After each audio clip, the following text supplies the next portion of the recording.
चेटकीन, हडळ, खवीस, आपल्याकडे भूताच्या गोष्टींमध्ये वर्षानुवर्षे ही नावे आपण ऐकत आलो आहे. मात्र या सगळ्यात भूताच्या गोष्टींमध्ये भाव खाऊन जाणारा पात्र म्हणजे मुंज्या. वटारलेले डोळे, डोक्यावर टक्कल, शरीर नाहीच नुसती हाडं आणि पिंपळाच्या झाडावरचा मुक्काम. मुंज्या म्हटलं की आपल्या डोळ्यासमोर हीच इमेज येते. आजपर्यंत भूताच्या गोष्टींमधला हा मुंज्या सध्या थिएटरमध्ये धुमाकूळ घालतोय. ना तगडा स्टार कास्ट, ना प्रमोशन, ना बिग बजेट, तरीही मुंज्या एवढा का चालला तेच आपण आज पाहणार आहोत. नमस्कार, मी धवल, देशोन्नतीमध्ये आपलं स्वागत. 7 जूनला रिलीज झालेल्या मुंज्याने बॉक्स ऑफिसवर फक्त 10 दिवसात 50 कोटींपेक्षा जास्त गल्ला कमावलाय. कोणतीही तगडी स्टारकास्ट नसताना, मीडियात प्रमोशनचा मोठा गाजावाजा झालेला नसताना मुंज्याचं हे यश खूपच मोठं आहे. त्यामुळे सध्या मुंज्याची सगळीकडे चर्चा होतीये.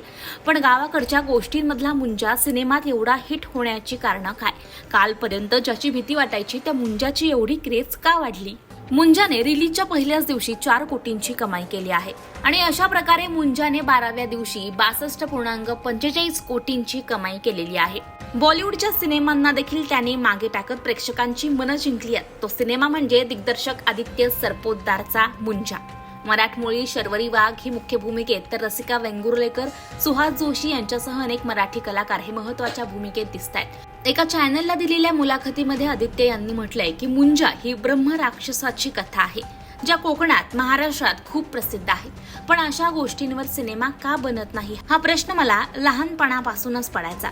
अशा गोष्टींवर आधारित कांतारा सिनेमा खूप गाजला होता.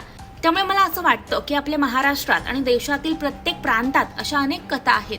त्यामुळे त्यांच्यावर जर सिनेमे तयार झाले तर विषयांची कमतरता आपल्याला भासणार नाही.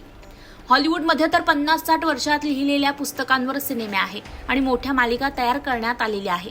Game of Thrones, Harry Potter यांसारख्यांचा त्यामध्ये समावेश आहे. त्यामुळे शतकानुशतके टिकून राहणाऱ्या गोष्टी आपल्याकडे आहेत. म्हणून चित्रपटाच्या कथेसाठी कमतरता कधीही भासणार नाही, असं सरपोतदार यांनी म्हटलेलं आहे.